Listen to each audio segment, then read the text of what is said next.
Well, with the high-performance sailing catamaran, the question always is, how safe is it? Do we want to push it to the limit? And how many people will actually want to do that on a cruising yacht? Well, we thought long and hard about this when we were working out the specifications of the TAG 60. And ultimately, we have a yacht that is capable of flying a hull, is capable of speeds up to 30 knots. And this is all very well and exciting. And ultimately, you only push it to those limits in the perfect conditions with the right people on board.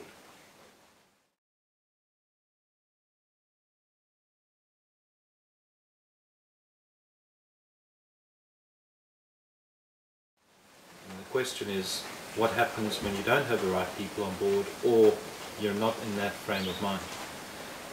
And that's why we incorporated a whole range of safety features, running from load cells in the rigging, pressure sensors in the hydraulic system, heel angle or inclinators to measure the heel angle of the yacht while she's sailing.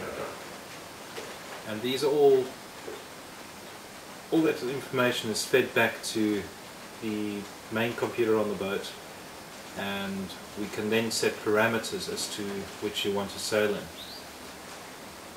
100% is obviously, you're in full control at the helm.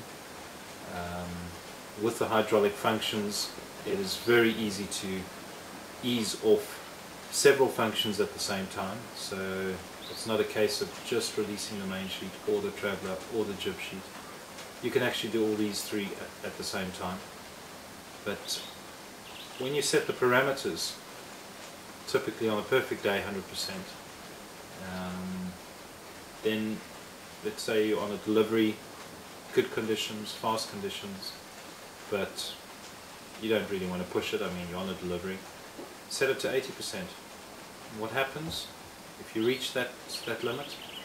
An audible alarm goes off, the visual alarm goes off, and if you don't react, the main sheet, main traveller, jib sheet automatically ease themselves, and the pressure's off, and yeah, it's just a matter of readjusting and off you go again. It's also an early warning system for reefing. I'm not suggesting that you purely rely on these new safety features, the same as when you drive a vehicle. You don't push the limits or rely on your anti-skid or anti-traction controls, etc., etc. Basic seamanship skills are obviously paramount and still the most important.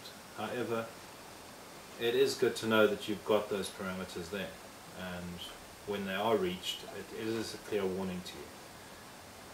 And to take a step further, let's get to night sailing. Everybody wants to have a good night on board.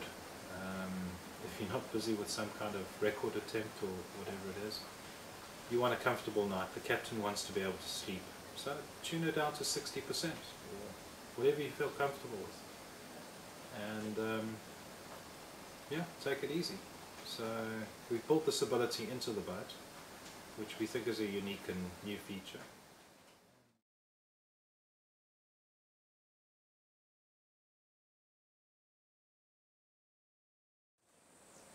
Rotating wing mast is like having a range of gears for the mainsail. You can increase and decrease the camber of the mainsail, which effectively increases and decreases the power in the sail. And when accelerating, you obviously want maximum power, and once you've reached speed, you want a finer entry or less camber to decrease the drag. And the rig of the TAG 60, you can adjust the camber from 6 to 13 degrees, which effectively also becomes a safety factor. It increases the range of the mainsail, which means you need to reef less, and just makes the whole yacht more efficient.